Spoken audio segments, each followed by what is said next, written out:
Hey there, and welcome back to Public Health Lens. I'm your host, Dr. Nitika Jain. If you've been following the podcast, you know that we have talked about what public health consultants do and how we use data to drive decisions. But today's episode touches on something more human, more personal, something that no policy, data set, or intervention can succeed without: trust. So today we are diving into building trust in public health. Let's get started. Public health at its core is about people, and people don't follow advice, share data, or seek help if they don't trust the source.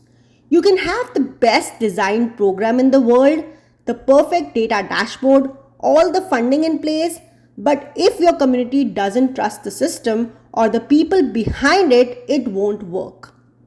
We saw this clearly during COVID-19. Misinformation spread fast, vaccine hesitancy ran deep, and communities with historical trauma were left questioning, who is this really for? Trust isn't a soft skill in public health, it's the foundation.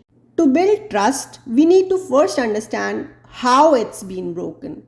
For many communities, especially those that are marginalized or historically underserved, public health hasn't always felt like a partner.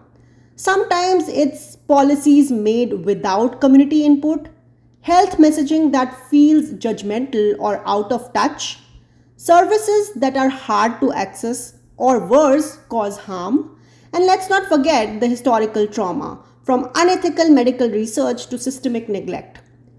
As public health professionals, we don't just inherit the science, we inherit the history too. So how do we build trust in public health? It's not about slogans or social media campaigns, although those help. It's about consistency, transparency, and respect. Here are a few ways we can build trust, especially as consultants. First, listen before leading. Before jumping into recommendations, we need to hear the voices of those we are trying to serve. Community advisory boards, listening sessions, and local partners should be built in, not added on. Second, be transparent with data. Don't just show the good numbers, show the full picture. What's working, what's not, and what we are still figuring out. People respect honesty more than spin. Third, deliver on promises. If we say we'll follow up, follow up. If we say we'll adapt based on feedback, we need to actually adapt. Trust is built in the follow through. Fourth, represent the communities we serve. Hire local voices, center cultural humility, make materials accessible in language, format, and tone. Fifth, keep showing up. Trust takes time. It's not built in one project or grant cycle. It's built when communities see that we're in it for the long haul. I remember one project early in my career where we were evaluating a substance use prevention program in an urban county. We had all the data, all the protocol, and were ready to go. But at the first community meeting, we were met with crossed arms and skeptical eyes. We had to slow down, listen more, get coffee with folks, sit in on community events, show that we weren't just outsiders with clipboards, and over time, slowly things shifted. People opened up. Data became stories, and evaluation became a partnership. The experience taught me something I'll never forget. People don't care how much you know until they know how much you care. So if you're working in public health or even just learning about it, remember this.